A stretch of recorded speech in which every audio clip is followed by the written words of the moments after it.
الحمد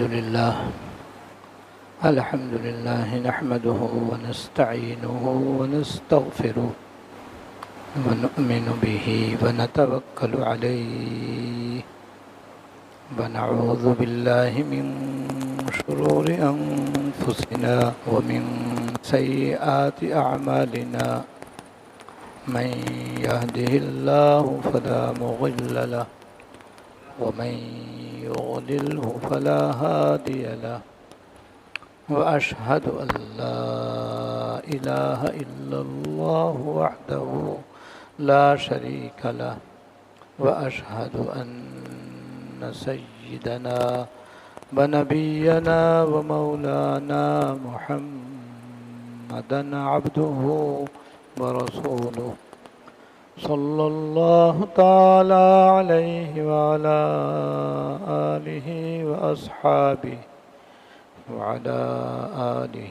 وأصحابه وبارك وسلم تسليما كثيرا أما بعد فأعوذ بالله من الشيطان الرجيم بسم الله الرحمن الرحيم قد أفلح المؤمنون هم في صلاتهم خاشعون والذين هم عن اللغو معرضون والذين هم للزكاة فاعلون صدق الله العظيم۔ میرے قابل احترام بزرگوں اور عزیزوں، گزشتہ جمعے سے سورۃ المومنون کی شروع کی 10 آیات میں اللہ تعالیٰ نے مسلمانوں کی 7 صفات کا ذکر فرمایا ہے کہ جن مسلمانوں میں یہ 7 صفات پائی جائیں گی اور یہ 7 اوصاف پائے جائیں گے، ان کے لیے اللہ تعالیٰ نے 2 بشارتیں عطا فرمائی ہیں۔ ایک بشارت ان آیات کے بالکل شروع میں، اور دوسری بشارت ان 10 آیات کے آخر میں بیان فرمائی ہیں، جو بہت بڑی بشارت اور خوشخبری ہیں، اور ان 7 صفات کے اختیار کرنے کی فضیلت بھی گزشتہ جمعہ آپ کے سامنے بیان کی گئی تھی۔ آج بھی ایک فضیلت جو حدیث شریف سے ثابت ہے اور ان 10 آیات کے بارے میں ہے، وہ بھی بیان کرنے کا ارادہ ہے۔ ان سب کو بیان کرنے کا مقصد یہ ہے کہ ہم ایک تو ان 7 صفات کو توجہ کے ساتھ سنیں اور سمجھیں، اور پھر ان کو اختیار کرنے کی اور اپنے اندر پیدا کرنے کی کوشش کریں، تاکہ ان 7 صفات کے اپنے اندر پیدا کرنے کی جو فضیلت ہے وہ بھی حاصل ہو، اور اسی طرح ان آیات کے اول آخر میں اللہ جل شانہ نے خود جو 2 خوشخبریاں اور بشارتیں عطا فرمائی ہیں اور بیان فرمائی ہیں، وہ بھی ہمیں نصیب ہوں۔ پہلے ان 7 صفات کے اپنانے کی جو فضیلت حدیث میں آئی ہے وہ سن لیں۔ اس کے بعد گزشتہ جمعے ان 7 اوصاف میں سے پہلی صفت کی وضاحت ہوئی تھی، اس کا خلاصہ۔ اس کے بعد پھر 2 نئی صفتیں آج انشاءاللہ بیان کرنے کی کوشش کی جائے گی۔ وہ فضیلت یہ ہے جو حضرت عمر رضی اللہ تعالی عنہ سے مروی ہے یہ وہ فضیلت ہے جو حضرت عمر رضی اللہ تعالیٰ عنہ سے مروی ہے۔ وہ فرماتے ہیں کہ جب حضور صلی اللہ علیہ وسلم پر وحی نازل ہوتی تھی، جب حضور صلی اللہ علیہ وسلم پر وحی نازل ہوتی تھی تو ہمیں اپنے کانوں میں شہد کی مکھیوں کی بھن بھناہٹ کی آواز سنائی دیتی تھی۔ جب حضور صلی اللہ علیہ وسلم پر کوئی وحی نازل ہوتی تھی اور ہم آپ کے قریب ہوتے تھے تو ہمیں اپنے کانوں میں شہد کی مکھیوں کی بھن بھناہٹ کی آواز سنائی دیتی تھی۔ تو ہم حضور کی خدمت میں بیٹھے ہوئے تھے اور حضور پر وحی نازل ہونے کی کیفیت طاری تھی،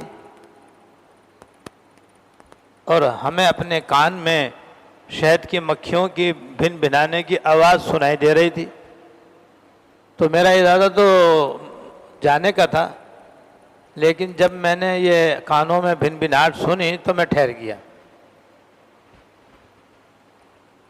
تاکہ حضور پر جو نئی وحی آ رہی ہے میں وہ سن کر جاؤں، کیونکہ یہ بھی حضور صلی اللہ علیہ وسلم کا معمول تھا کہ جب آپ پر کوئی وحی نازل ہوتی تھی اور وحی نازل ہونے کی کیفیت سے آپ باہر آتے تو جو بھی آپ کے پاس موجود ہوتے تھے ان کو آپ نئی نازل ہونے والی وحی سنایا کرتے تھے، اور وہ وحی قرآن کریم کی شکل میں عام طور پر ہوتی تھی۔ کوئی نہ کوئی آیت، کوئی نہ کوئی صورت یا چند آیات آپ پر نازل ہوتی تھیں، تو وحی کی کیفیت سے آپ فارغ ہونے کے بعد جو موجود ہوتے تھے ان کو آپ وہ وحی اور وہ آیتیں بیان فرمایا کرتے تھے تاکہ وہ سن لیں اور یاد کر لیں۔ بعض دفعہ آپ ان کو لکھوا بھی دیا کرتے تھے تاکہ آئندہ کے لیے وہ وحی محفوظ ہو جائے اور وہ آیات محفوظ ہو جائیں۔ تو میں حضور کی خدمت میں بیٹھ گیا۔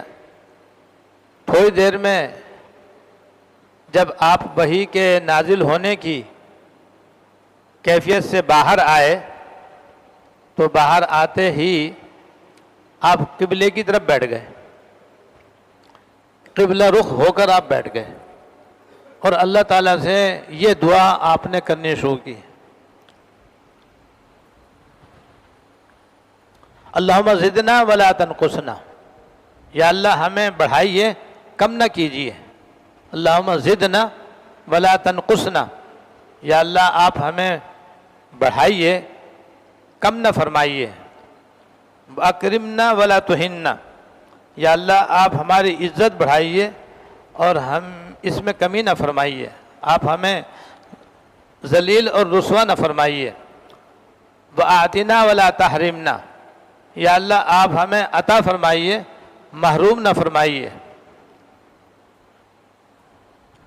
اللہم، یا اللہ آپ ہمیں دوسروں پر ترجیح دیجیے۔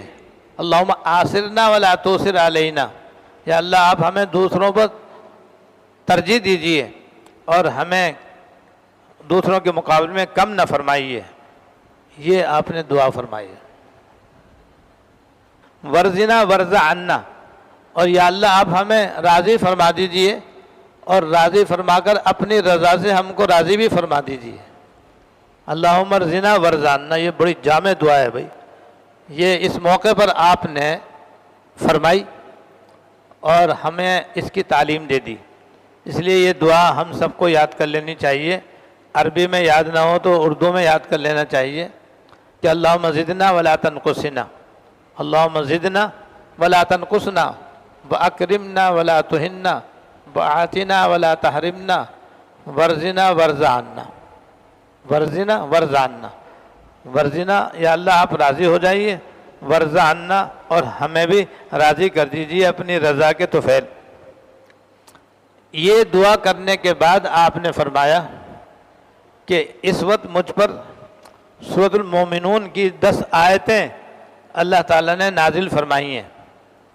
اس وقت اللہ تعالیٰ نے مجھ پر سورۃ المومنون کی 10 آیتیں نازل فرمائی ہیں، اور فرمایا ہے کہ جو شخص ان پر عمل کر لے گا سیدھا جنت میں جائے گا۔ تو یہ اتنی بڑی عظیم الشان آیتیں ہیں کہ جن پر کوئی مسلمان عمل کرے تو انشاءاللہ تعالیٰ سیدھا جنت میں جائے۔ ان 10 آیات میں پہلی آیت میں اللہ تعالیٰ نے فرمایا قد افلح المومنون، ایماندار فلاح پا گئے۔ یقیناً ایمانداروں نے اور مسلمانوں نے فلاح پائی۔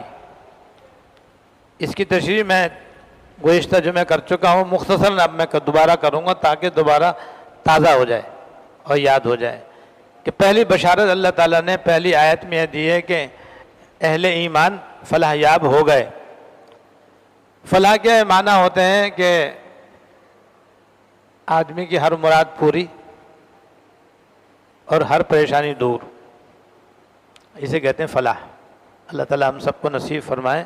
یہ لفظ فلاح جو ہے یہ ہے تو مختصر مگر بہت جامع ہے یہ، اور جامع اسی اعتبار سے ہے کہ اس کا جو مفہوم ہے وہ بڑا زبردست ہے اور بہت ہی عظیم الشان ہے کہ فلاح کہتے ہیں کہ انسان کی ہر مراد پوری ہو اور ہر پریشانی اور بیماری دور ہو۔ پھر فلاح کی 2 قسمیں، ایک ادنا ایک اعلیٰ۔ ادنا درجے کی فلاح تو دنیا میں مل سکتی ہے اور کہیں نہیں مل سکتی، وہ دنیا میں ملتی ہے، اور اعلیٰ درجے کی فلاح صرف جنت میں ملے گی، وہ دنیا میں نہیں مل سکتی۔ کیونکہ ادنا درجے کی فلاح کا مطلب یہ ہے، ادنا درجے کی فلاح کا مطلب یہ ہے کہ عام طور پر اس کی پریشانیاں دور ہوں اور اس کی مرادیں پوری ہوں، قدم قدم پہ اللہ تعالیٰ کی مدد ہو اور اس کے مسائل حل ہوں۔ یہ ادنا درجے کی فلاح ہے جو دنیا میں مل سکتی ہے، اور یہ دنیا میں ان آیات پر عمل کرنے والوں کو اور یہ 7 صفات اپنے اندر پیدا کرنے والوں کو ملے گی۔ کیونکہ سب سے پہلے اللہ تعالیٰ نے اس فلاح کی بشارت کا اعلان فرمایا ہے اور خوشخبری عطا فرمائی ہے کہ قد افلح المومنون، ایماندار اور مسلمان فلاح پا گئے اور ان کو یقیناً فلاح مل گئی، جن کے اوصاف آگے بیان فرما رہے ہیں۔ اور دوسری زبردست بشارت اللہ تعالیٰ نے ان 10 آیات کے آخری آیات میں دی ہے، وہ یہ کہ ایسے اہل ایمان جو 7 اوصاف اپنے اندر پیدا کر لیں گے تو جنت الفردوس میں جائیں گے۔ تو جنت الفردوس کی تشریح میں انشاءاللہ آخر میں کروں گا۔ اس کے بعد دوسری آیت میں اللہ پاک نے فرمایا ہے کہ الذین هم فی صلاتہم خاشعون، جو اہل ایمان فلاح یاب ہو گئے اور ان کو فلاح مل گئی، وہ ایسے مسلمان ہیں جو اپنی نماز میں خشوع کرتے ہیں۔ الذین هم فی صلاتہم خاشعون، جو اپنی نماز کے اندر خشوع خضوع اختیار کرتے ہیں۔ خشوع خضوع کی تشریح میں نے تفصیل سے بیان کر دی ہے، بس آج اس کا خلاصہ عرض کرتا ہوں کہ خشوع خضوع کا مختصر مفہوم تو یہ ہے کہ وہ نماز توجہ اور دھیان سے اور آرام سے ادا کرتے ہیں۔ مختصر سا تو یہ مفہوم ہے کہ وہ نماز دل لگا کر پڑھتے ہیں، اپنا دھیان نماز میں لگا کر پڑھتے ہیں اور آرام اور اطمینان سے ادا کرتے ہیں۔ اسے کہتے ہیں خشوع خضوع۔ خشوع کہتے ہیں دل کے سکون کو، خضوع کہتے ہیں اعضاء و جوارح کے سکون کو، کہ جب وہ نماز پڑھتے ہیں تو ان کے ظاہری اعضاء کے اندر بھی اطمینان اور سکون کی کیفیت قائم رہتی ہے۔ اول سے آخر تک ان کی نماز میں اطمینان اور سکون کی کیفیت قائم رہتی ہے، اور ان کا دھیان بھی نماز کے اندر ہی اپنے اختیار کی حد تک رہتا ہے۔ بس یہ 2 باتیں جس کی نماز میں ہوں بس وہ خشوع خضوع سے نماز پڑھنے والا سمجھا جائے گا۔ لہذا خشوع خضوع پہلی صفت ہے جو ہر مومن کے عبادت کے اندر ہونی چاہیے اور ہر مومن کی نماز کے اندر ہونی چاہیے کہ جب وہ نماز پڑھیں تو خشوع خضوع سے پڑھیں، یعنی آرام سے اطمینان سے وہ اپنی نماز پڑھنے کی عادت ڈالیں اور اس کا معمول بنائیں۔ خشوع خضوع کا ایک ادنا درجہ ہے، ایک اعلیٰ درجہ ہے۔ خشوع خضوع کا ایک ادنا درجہ ہے، ایک اعلیٰ درجہ ہے۔ ادنا درجہ تو یہ ہے کہ نماز میں جو کچھ پڑھا جاتا ہے اس کی طرف اپنا دھیان اپنے اختیار سے لگائے رکھیں، اور نماز میں تکبیر اولیٰ سے لے کر سلام پھیرنے تک ہر جگہ کچھ نہ کچھ پڑھنا ہی ہوتا ہے۔ قیام کے اندر دیکھ لو کیا کچھ پڑھنا ہوتا ہے الحمدللہ۔ پھر رکوع میں جاتے ہیں تو اللہ اکبر کہتے ہوئے جاتے ہیں، پھر رکوع میں جا کر رکوع کی تسبیح پڑھتے ہیں، وہ بھی اللہ کا ذکر ہے۔ پھر سمیع اللہ لمن حمیدہ کہہ کر قوما کرتے ہیں، ربنا لک الحمد کہتے ہیں، یہ بھی پڑھنا ہی ہے، اور اللہ تعالیٰ کی حمد و ثنا ہے اور اس کی پاکیزگی اور بڑائی بیان کرنا ہے۔ پھر سجدے میں جاتے ہیں تو وہاں کی تسبیح پڑھتے ہیں، پھر جلسے میں بیٹھتے ہیں تو جلسے کے اندر بھی کم سے کم اللہم اغفر لی ایک دفعہ یا 3 دفعہ آدمی کو پڑھنا چاہیے۔ پھر دوسرے سجدے میں بھی اللہ کا ذکر ہے، پھر پہلے قاعدے میں التحیات وغیرہ ہے۔ غرض کہ نماز میں نیت باندھنے سے لے کر سلام پھیرنے تک ذکر ہی ذکر ہے، تلاوت ہے، تسبیح ہے، دعا ہے، درود ہے۔ تو بس ان کے الفاظ کی طرف اپنی توجہ رکھیں، یہ ہے خشوع، ان کی طرف توجہ رکھیں۔ اور توجہ میں نے 2 باتیں بتلائی تھیں، ایک تو یہ کہ غیر اختیاری طور پر ذہن ادھر ادھر چلا جائے، وہ نقصان دہ نہیں ہے، اس کے ادھر ادھر جانے سے بالکل پریشان نہ ہو۔ دوسری چیز اپنے اختیار سے دھیان لگانا، یہ ہمارے اختیار میں، یہ ضروری ہے۔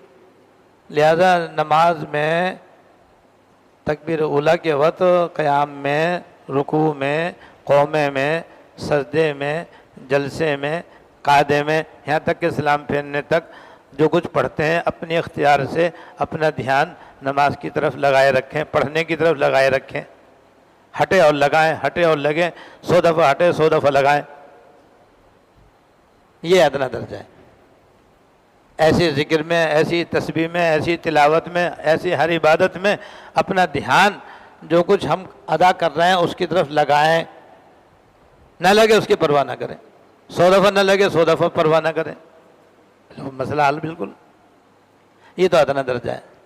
اعلیٰ درجہ یہ ہے کہ نماز یا ہر عبادت اس تصور سے ادا کریں کہ اللہ تعالیٰ مجھے دیکھ رہا ہے، میں ان کے سامنے نماز پڑھ رہا ہوں، یہ تصور ذہن میں بٹھائیں، اور یہ بٹھا کر کے پھر نماز پڑھیں۔ تو ایسی نماز کتنی شاندار ہوگی، کیسی آرام اور اطمینان اور سکون سے سنت کے مطابق ہوگی۔ یہ اعلیٰ درجہ ہے، اور کوشش کرنے سے اور بار بار مشق کرنے سے اور بار بار یہ دھیان نماز کے اندر لگانے سے لگنے لگتا ہے کہ میں اللہ تعالیٰ کے سامنے کھڑا ہوں، نماز پڑھ رہا ہوں، تسبیح پڑھ رہا ہوں، ذکر کر رہا ہوں، تلاوت کر رہا ہوں، اللہ تعالیٰ مجھے دیکھ رہے ہیں۔ کیونکہ ہم تو اللہ تعالیٰ کو نہیں دیکھتے، کیونکہ اللہ تعالیٰ ہمیں نظر نہیں آتے، کیونکہ دنیا میں ہمارے آنکھوں کے اندر ان کو دیکھنے کی طاقت نہیں ہے، لیکن وہ یقیناً ہمیں دیکھ رہے ہیں، ہم ان کی نظروں کے سامنے ہیں۔ جب ہیں تو بس اپنے ذہن میں یہ تصور جما کر نماز پڑھیں کہ اللہ تعالیٰ مجھے دیکھ رہے ہیں اور میں ان کے سامنے نماز پڑھ رہا ہوں، یہ اعلیٰ درجہ ہے، اسے احسان کہتے ہیں۔ اور احسان جو ہے یہ طریقت کی بھی انتہا ہے، اور یہ خشوع کا بھی اعلیٰ مقام ہے، یہ خشوع کا بھی اعلیٰ درجہ ہے۔ اللہ تعالیٰ ہم سب کو نصیب فرمائے۔ اس کی ایسی مثال ہے جیسے کلاس کے اندر اگر استاد نہ ہو تو پھر طلبہ کی کیا حالت ہوتی ہے، ہر آدمی باتیں کر رہا ہے، ہر آدمی اچھل کود رہا ہے، کوئی باتیں کر رہا ہے، کوئی ادھر ادھر کام کر رہا ہے، کچھ کسی کام میں لگا ہوا ہے، اور جہاں استاد صاحب کلاس میں داخل ہوئے ایک دم سب بادب بیٹھ جاتے ہیں۔ اب نہ کوئی ادھر ادھر دیکھ رہا ہے، نہ کوئی جھانک رہا ہے، نہ کوئی بول رہا ہے، نہ باتیں کر رہا ہے، اب جو کچھ استاد صاحب کہہ رہے ہیں بس وہ سن رہا ہے نا یہ بات۔ بھائی اسی سے یہ سمجھ لو کہ اگر یہ ہمارے ذہن میں بیٹھ جائے کہ اللہ جل شانہ ہمیں دیکھ رہے ہیں اور ہماری نماز دیکھ رہے ہیں اور وہ ہم دیکھ رہے ہیں کہ ہم کیسی نماز پڑھ رہے ہیں، یہ خیال جما کر کے نماز پڑھیں گے تو پھر ہماری نماز کچھ اور ہی ہوگی۔ یہ جو کچھ اور ہوگی یہی چاہیے۔ تو یہ خشوع خضوع کا اعلیٰ درجہ ہے جس کو احسان کہتے ہیں، اور یہ احسان کا حکم بھی اللہ پاک نے قرآن شریف میں جگہ جگہ دیا ہوا ہے۔ ان اللہ یحب المحسنین، اللہ تعالیٰ احسان کرنے والوں سے محبت فرماتے ہیں۔ اور جگہ جگہ اللہ پاک نے اس کا حکم دیا ہوا ہے، جب حکم دیا ہے تو بس پھر حکم مانو۔ لہذا خشوع کا اعلیٰ درجہ گزشتہ جمعہ بیان نہیں ہوتا، آج میں نے بیان کیا ہے، تو ادنا درجہ پہلے اختیار کریں، جب اس کی مشق ہو جائے تو پھر اعلیٰ درجے پہ آ جائیں، اور اعلیٰ درجے پہ آ کر کے اپنے دھیان کو اور اپنے تصور کو اور خیال کو نماز میں لگائیں، اور ساتھ ساتھ یہ خیال بھی جمائیں کہ اللہ تعالیٰ مجھے دیکھ رہے ہیں، میری عبادت کو دیکھ رہے ہیں اور حکم دے رہے ہیں، اور میں ان کے سامنے نماز پڑھ رہا ہوں، ذکر کر رہا ہوں، تسبیح پڑھ رہا ہوں، تلاوت کر رہا ہوں۔ تو دونوں درجے حاصل کرنے چاہیے۔ یہ تو خشوع کے بارے میں خلاصہ ہو گیا۔ دوسری صفت اللہ پاک نے یہ بیان فرمائی ہے والذین هم عن اللغو معرضون، کہ اللہ تعالیٰ کے جو مومن بندے ہیں وہ بیکار اور فضول باتوں کاموں سے اپنے آپ کو بچاتے ہیں۔ والذین هم عن اللغو معرضون، اور وہ فضول اور لایانی باتوں اور کاموں سے پرہیز کرتے ہیں، بچتے ہیں۔ یہ بھی ہر مومن میں صفت ہونی چاہیے۔ اب لغو کے معنی سمجھو اور اس کے دراج سمجھو۔ لغو کہتے ہیں ایسے کام کو جس کے اندر کوئی فائدہ نہ ہو، نہ دین کا نہ دنیا کا۔ جس بات میں، جس کام میں، جس مجلس میں، جس محفل میں بیٹھنے میں کوئی فائدہ نہیں ہے، نہ دین کا نہ دنیا کا، تو اسے کہتے ہیں لغو، جس کو اردو میں کہتے ہیں فضول، بیکار۔ فضول اور بیکار بات کرنے کو، باتیں کرنے کو، فضول اور بیکار کام کرنے کو، فضول اور بیکار مجلس میں بیٹھنے کو لغو کہتے ہیں۔ یہ تو لغو کے معنی ہو گئے۔ پھر اس کی دو قسمیں، ایک اعلیٰ ایک ادنا۔ اعلیٰ درجہ یہ ہے لغو کا کہ اس میں گناہ ہو، اللہ تعالیٰ کی نافرمانی ہو، تو اس میں دنیا کا تو کوئی فائدہ نہیں ہے، الٹا اللہ تعالیٰ کی نافرمانی کا گناہ ہے۔ اب گناہ چاہے صغیرہ ہو یا کبیرہ، دونوں لغو کے اندر آ گئے، تو یہ لغو کا اعلیٰ درجہ ہے کہ انسان خدا نخواستہ گناہ کرے تو وہ لغو کے اندر مبتلا ہے، اور لغو کے اعلیٰ درجے میں مبتلا ہے وہ۔ لہذا اس صفت کا تقاضا یہ ہے کہ ہر قسم کے گناہوں سے بھی آدمی بچے، کبیرہ گناہوں سے بھی اپنے آپ کو بچائے، صغیرہ گناہوں سے بھی اپنے آپ کو بچائے، اور آنکھ کان ناک کے گناہوں سے بھی بچائے، دل اور ظاہر کے گناہوں سے بھی اپنے آپ کو بچائے۔ بچائے گا تو لغو سے بچنے والا ہو جائے گا، اور گناہوں کے اندر مبتلا رہے گا تو گویا کہ وہ لغو کے اندر مبتلا ہے، اور جو لغو میں مبتلا ہوگا اس کو یہ بشارت نہیں ملے گی، اس کو یہ ثواب نہیں ملے گا، اسے یہ فضیلت نہیں ملے گی۔ اگر کوئی اس فضیلت کو حاصل کرنا چاہتا ہے تو لغو سے بھی اپنے آپ کو بچائے، اور لغو کا اعلیٰ درجہ یہ ہے کہ ہر قسم کے گناہوں سے اپنے آپ کو بچائے۔ ہر قسم کے گناہ میں مبتلا رہنا یہ لغو کے اندر مبتلا رہنا ہے، جس کے اندر مبتلا ہونے والا شخص فلاح سے بھی محروم ہو جاتا ہے، اور جنت الفردوس میں جانا بھی مشکل ہوگا اس کے لیے۔ لہذا دوسری صفت یہ ہے کہ ہر مومن کو لغو سے بچنا چاہیے، یعنی ہر قسم کے چھوٹے بڑے گناہوں سے اپنے آپ کو بچانا چاہیے۔ غلطی ہو جائے تو توبہ کر لے، توبہ کر کے پھر آئندہ بچے۔ یہ تو اعلیٰ درجہ ہو گیا لغو کا۔ ادنا درجہ یہ ہے کہ ایسے کام سے بچے، ایسی باتوں سے بچے، ایسی محفل سے بچے جس کے اندر نہ دین کا جائز فائدہ نہ آخرت کا کوئی فائدہ، جس میں کوئی فائدہ نہ ہو، بیکار کام جسے کہتے ہیں۔ تو یہ لغو سے بچنا بھی یہ ایماندار مومن کے، ایماندار کے لیے، صاحب ایمان کے لیے، مومن کے لیے ضروری ہے۔ اب ہم اگر اپنا جائزہ لیں گے تو بھئی صبح شام تک جتنے بھی ہم کام کرتے ہیں نا، اس میں لغویات بہت زیادہ ہیں، فضولیات بہت زیادہ ہیں۔ صبح شام تک ہم اپنا جائزہ لیں کہ ہم کیا کر رہے ہیں، کیا نہیں کر رہے، کیا کہہ رہے ہیں، کیا نہیں کر رہے، کیا باتیں کر رہے ہیں، کیا نہیں باتیں کر رہے ہیں۔ یہ ہم دیکھیں گے تو معلوم ہوا کہ بہت سارے کام بیکار، فضول، بہت ساری باتیں ہماری لغو اور بیکار، فضول، بعض مجلسیں ہماری بالکل فضول اور بیکار۔ اب صبح شام تک جائزہ جو میں نے تفصیل بیان کی اس کی روشنی میں آپ دیکھ لیں تو آپ کو اپنے بہت سی باتیں اور بہت سے کام آپ کو لایانی نظر آئیں گے. جب لایانی نظر آئیں گے تو بھئی یہ لایانی گناہ، لایانی اگر اس میں کوئی فائدہ نہیں ہے تو لغو ہے ہی. اگر ادنا درجے کا اگر وہ گناہ کام ہے تو بدرجہ اولا لغو ہے، اور اس سے تو بچنا بھی واجب ہے، لہذا ان سے بچنا چاہیے. اس کی ایک دو مثالیں بتا دیتا ہوں میں آپ کو. آج کل موبائل کا جو غلط استعمال ہے وہ دونوں صورتوں میں ہے. موبائل کا غلط استعمال، اس کے اندر دو باتیں ہیں، یا تو گناہ ہے تو بھی لغو ہے، یا کوئی فائدہ ہی نہیں ہے. جیسے مختلف گیمز ہیں، مختلف اس میں پروگرام ہوتے ہیں جنہیں کوئی فائدہ نہیں، بس وقت گزاری اس کا مقصد ہے. بس آدمی کا ٹائم اس کے اندر پاس ہوتا ہے، بس حاصل کچھ بھی نہیں ہوتا.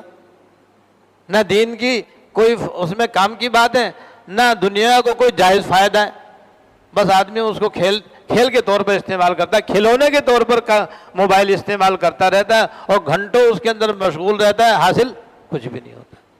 بھائی دنیا کی کوئی جائز معلومات ہو رہی ہوں تو بھی ٹھیک ہے، ناجائز معلومات یا ناجائز پروگرام تو لغو کا اعلیٰ درجہ ہے، وہ تو گناہ ہی گناہ ہے، اس سے تو بچنا واجب ہے. جیسے فحش پروگرام، ننگی تصویریں، ننگی فلمیں موبائل پہ دیکھنا، یا ٹی وی پہ دیکھنا، یا وی سی آر پہ دیکھنا، یوٹیوب پہ دیکھنا وغیرہ، یہ جتنے بھی جدید آلات ہیں ان کا ناجائز استعمال جو ہے یا تو گناہ میں ہوگا یا بیکار اور لایانی ہوگا. لوگ اس کو وقت گزارنے کا ایک آلہ سمجھتے ہیں، جہاں بیٹھیں گے بس موبائل کھول کے بیٹھ جائیں گے اور اس کے اندر دیکھتے رہیں گے اور گھنٹوں دیکھتے رہیں گے، جس کا حاصل کچھ بھی نہیں ہوتا. بند کر دو کچھ بھی نہیں ملا، نہ کوئی اچھی بات معلوم ہوئی، نہ کوئی دنیا کی جائز بات معلوم ہوئی، نہ آخرت کا کوئی فائدہ ہوا، بس وقت گزر گیا.